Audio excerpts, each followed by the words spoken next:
Alright, well, welcome back everyone to the Banner Saga 2. A scout rushes back to the caravan. There's gold down here. He feels a surge of excitement like everyone else. A vein as thick as my leg just around. The man looks left, right, confused. Damn it, I'm all turned around.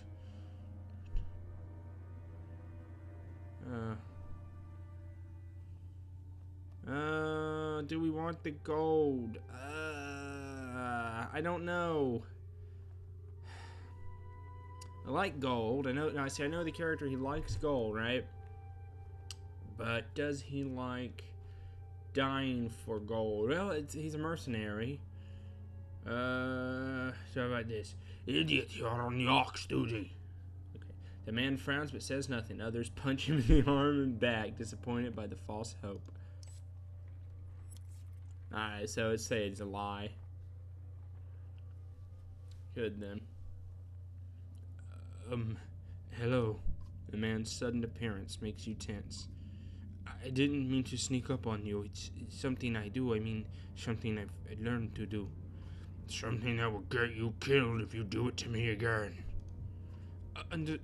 Okay, yes, understood. But it does have its uses. Just allow me to fight alongside you in a fight.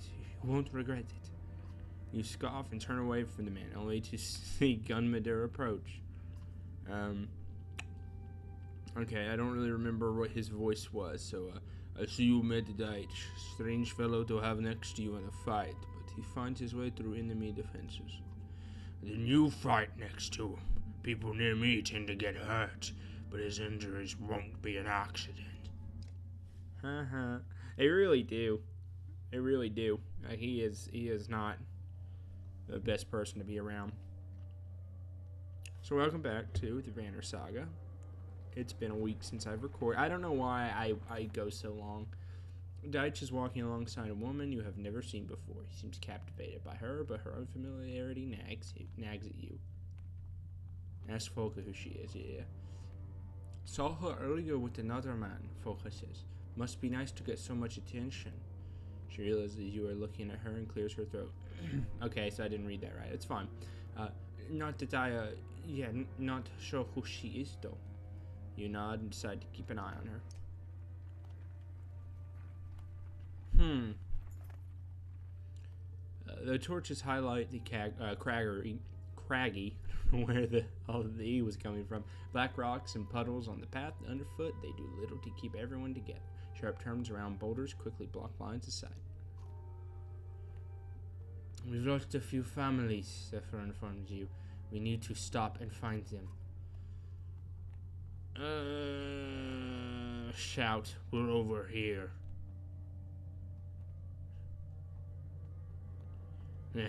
You find them.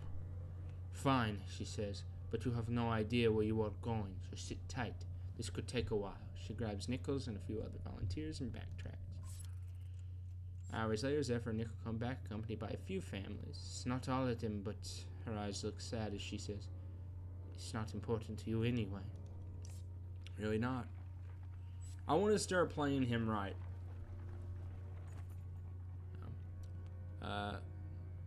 Water barrels are ruined, are running low, Hoffel. Your quartermaster reports. I'll Hoffel you, bleh.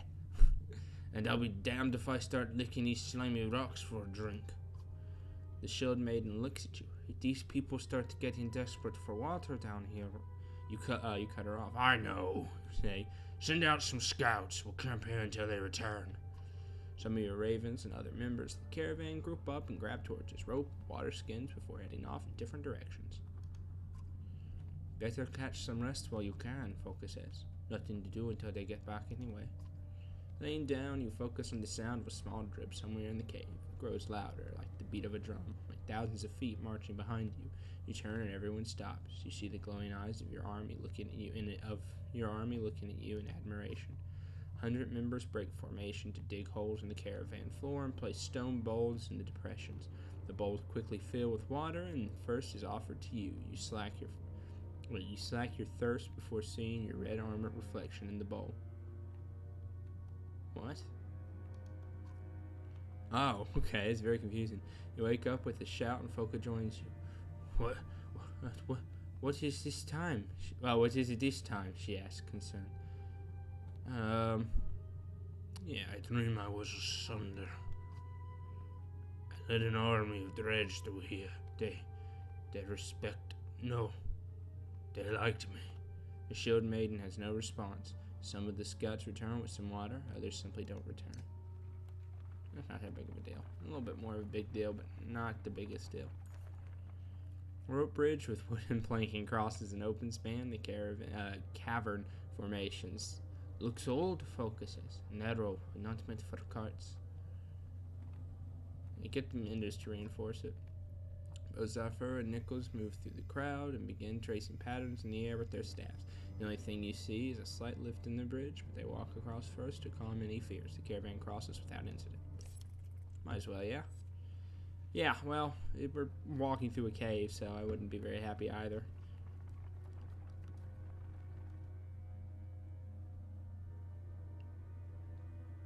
Is that a bone bridge? Like in Skyrim? Are you dead? If you see a bone bridge, you're dead. Although you're not dead at that point, but you know, it's bad. Look like a bone bridge. I guess it's not. This game looks nice. Just realized that. Because it's been a while. I've slept in caves like this for entire winters. But there's something about this place. Something old. Unfamiliar. I don't like it. But I don't like all these humans on the verge of panic either. Maybe these dwellings up ahead will calm them down. Huh. Oh, that ain't good.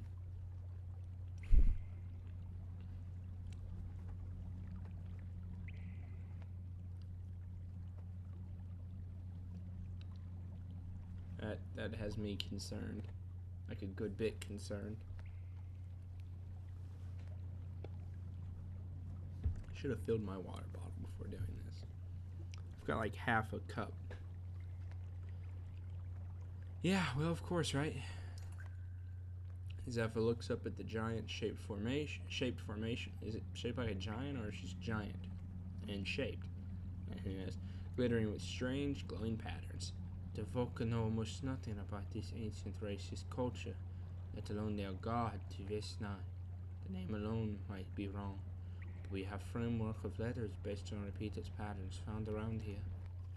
She wanders around in the glowing pools of the Godstone. Seriously, the Godstone, so scary, it's floating. I don't like it. If we are correct, Vesnan was not their only god, but he became one of the most powerful at the cost of everything dear to him. Okay. She looks at you. Of course, if what you hold dear is something like control, maybe there is power in letting go.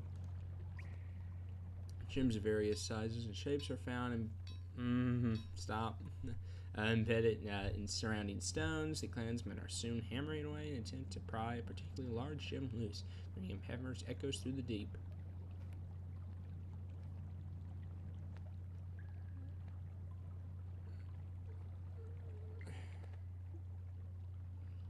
Okay, I'm torn because obviously it's a bad idea when in a cave to make a shit ton of noise, because you never know when you could cause a shake, rumble and collapse and that kill everybody. Or I'm also concerned that there's something, since this is fantasy, that there's something in the cave, like down here, like we can't see. It's just gonna come up, and that's scary. But also, it's like if you're faced like with a book that's like evil, like a book with the dead, like the Necronomicon, you shouldn't touch it, but kind of wanna, right? Huh. I'm drawn between these two.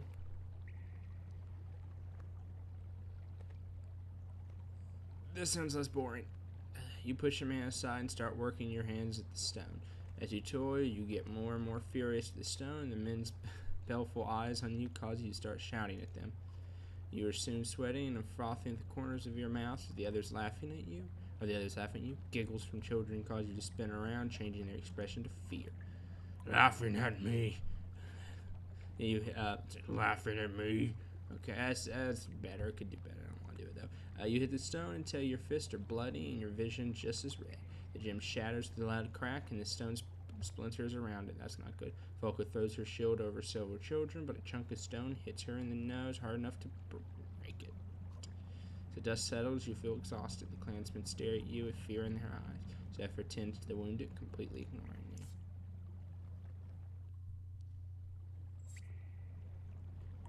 Huh. Well. Shouldn't have done that. What's the polls do?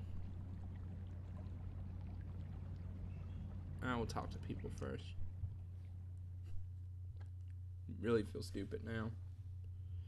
The spearman is standing alone, staring off in the depths of the caves. Is he a drunk? I can't remember if he's the drunk. If you take off down one of these tunnels, we're not going after you. Bach doesn't respond. He doesn't want to talk. I like him already.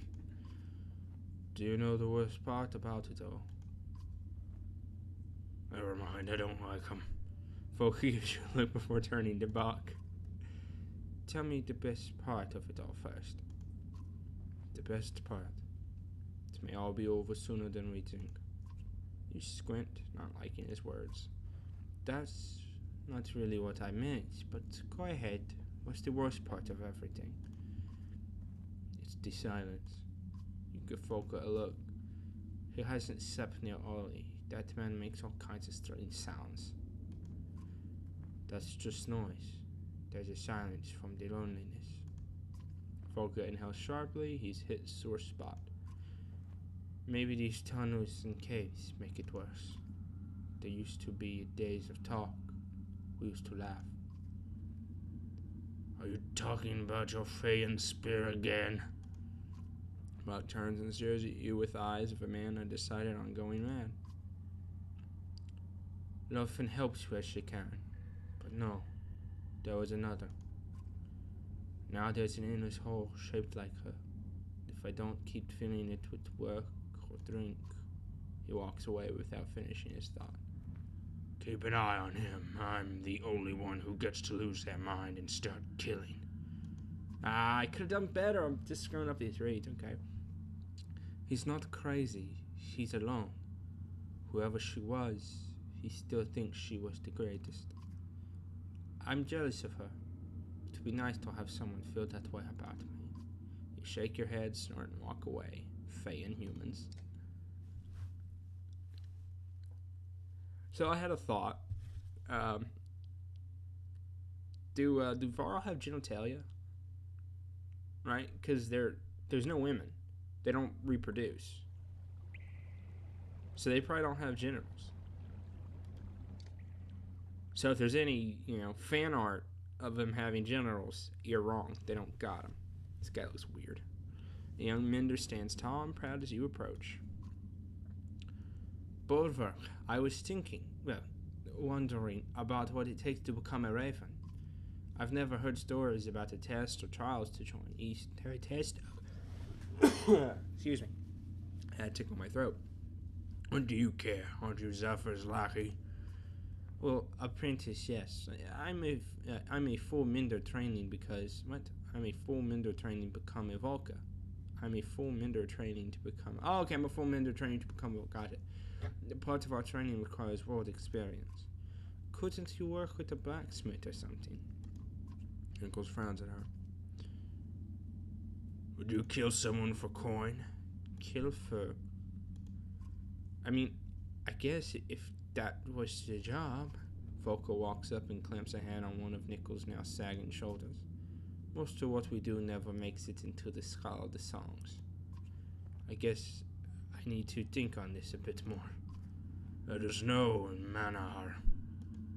Nichols nods as you walk off.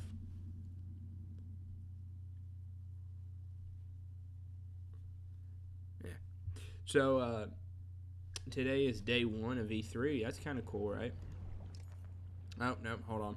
Got a lot to read. I was going to talk about stuff. We'll wait for a battle. Might not be in this episode, but we'll wait for one. Okay. This was a sacred sanctuary for those who built it, the Walker says, walking around the perfectly round, rippling pools, at least from what we have uncovered. The top pool was for reflecting on one's deeds, the middle to ask for strength from the world, and the bottom pool was for insight into one's future. She hesitates before saying, I've never done anything but study their inscriptions.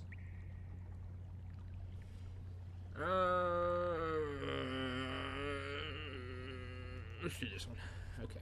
Discovering the future before it happens sounds promising. You sit in front of the bottom pool, searching its surface before cupping the water in your hand. Turns green, but you drink it anyways. Suddenly, your head and body thrums with pain, like you've been savagely beaten. Gasping for air, you sense a great foreboding presence arched over you, staring. Your beard and chest are covered in the green water. Inside, you feel a single burning desire to hunt someone who has taken everything from you. I've been there before, Ollie says, waking you from your dream. You drink the wrong stuff, or too much of the right stuff, and you're on your back before you know it. You notice each of the pools has gone dark, but the pain you experience lingers. Oh fuck.